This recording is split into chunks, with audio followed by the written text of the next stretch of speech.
UDFിൻ്റെ വിജയത്തിൽ ഏറ്റവും തിളക്കം നൽകിയത് കോഴിക്കോട് ജില്ലയാണ്. കോഴിക്കോട് ജില്ലയുടെ DCCയുടെ അധ്യക്ഷൻ എന്ന നിലയിൽ പാർട്ടിയെ സംഘടന ശക്തിപ്പെടുത്തി ഏറ്റവും മികച്ച വിജയം നൽകിയത്. പക്ഷേ ഇത്രയേറെ മികച്ച വിജയം നൽകിയത് 102 പേരിൽ 12 പേർ, 10-1 കോഴിക്കോട് നിന്നാണ്. ആ ഒരു വലിയ വിജയത്തിന് ഒരു അംഗീകാരം ആ ജില്ലയ്ക്ക് കിട്ടിയില്ലെന്ന് വലിയ പരാതിയുണ്ട്. ആര് പറഞ്ഞു ജില്ലയിൽ നിന്ന് മന്ത്രിമാരില്ലാന്ന്?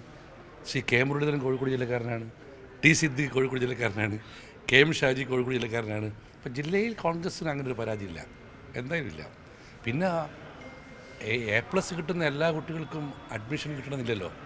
പക്ഷേ അവരുടെ പഠനം മുടങ്ങാറുമില്ല. കോഴിക്കോട് ജയിച്ച ആളുകൾ UDF മന്ത്രിയായില്ലെന്ന് കരുതി കോഴിക്കോടിൻ്റെ വികസനം മുടങ്ങില്ല. ഞങ്ങളുടെ ലക്ഷ്യം കോഴിക്കോടിൻ്റെ വികസനമാണ്. പക്ഷേ മറ്റൊരു ജില്ലയ്ക്കും ഇത് അവകാശപ്പെടാനില്ല. കോഴിക്കോട് ഒരു ഇടത് കോട്ട തകർത്ത് ചരിത്രം തിരുത്തി എന്ന് പറയാം. അവിടെ തദ്ദേശ തെരഞ്ഞെടുപ്പിൽ വിജയിക്കുന്നു, പാർലമെൻറ്റിൽ പിന്നെ നേരത്തെ വിജയിച്ചു എന്നൊക്കെ പറയാം.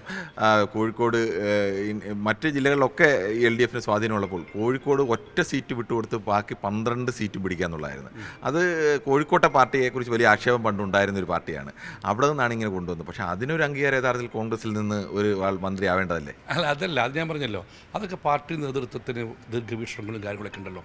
നമ്മളെക്കാളൊക്കെ ദീർഘവീക്ഷണങ്ങളാണല്ലോ നേതൃത്വം എന്ന് പറയുന്നത്.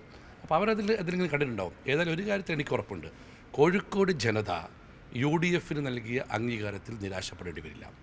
കാരണം മാറ്റമാണ് കോഴിക്കോട് ആഗ്രഹിച്ചത്.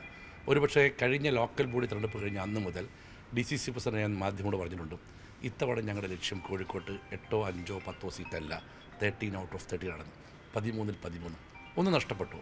12 ജയിച്ചപ്പോഴും ഒന്ന് നഷ്ടപ്പെട്ടത് സങ്കടം മാത്രമേ ഉള്ളൂ. ഏതായാലും കോഴിക്കോട് ജയിച്ച ഒരാൾ മന്ത്രിയായില്ലെന്ന് കരുതി കോഴിക്കോട്ടുകാർക്ക് നിരാശപ്പെടേണ്ടി വരില്ല. ആ ഒരു സീറ്റ് യഥാർത്ഥത്തിൽ ഒരു കോൺഗ്രസ്സുകാരനായിരുന്നു മത്സരിച്ചെങ്കിൽ അതുകൂടി കിട്ടുമായിരുന്നു തോന്നുന്നുണ്ട്. അങ്ങനെ പറയുന്നില്ല, കാരണം അത് അവിടുത്തെ സാഹചര്യമാണ്. കാരണം അൻവർ മോശം സ്ഥാനാർത്ഥി എന്നായിരുന്നു, നല്ല സ്ഥാനാർത്ഥിയായിരുന്നു, പക്ഷേ ജയിക്കാൻ സാധിച്ചില്ല, അത്ര തന്നെ. അതിൽ വിഷമമുണ്ട്. ഇനിയിപ്പോൾ കോഴിക്കോട് DCCയുടെ അധ്യക്ഷൻ എന്ന നിലയ്ക്ക് ആ ജില്ലയുടെ മൊത്തം ഉത്തരവാദിത്തം കൂടി യഥാർത്ഥത്തിൽ ഉള്ള ഒരാളാണ്. പ്രത്യേകിച്ച് MLAയുടെ ഉത്തരവാദിത്തം കൂടി വരുന്നു. ഇനി എങ്ങനെയാണ് മുന്നോട്ടുള്ള ഒരു അജണ്ട എന്താണ്? അല്ല, കഴിഞ്ഞ 10 വർഷക്കാലമായി കോഴിക്കോടും മലബാറും അവഗണിക്കപ്പെടുകയാണ്.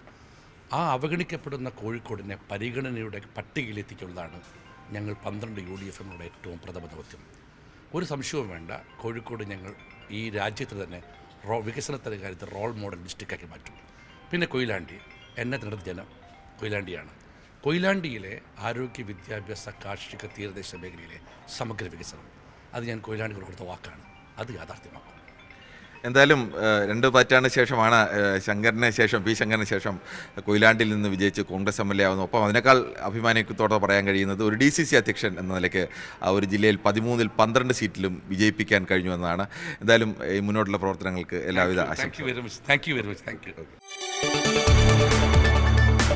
കൂടുതൽ വാർത്തകൾക്ക് News 18 Keralam YouTube channel subscribe ചെയ്യുക.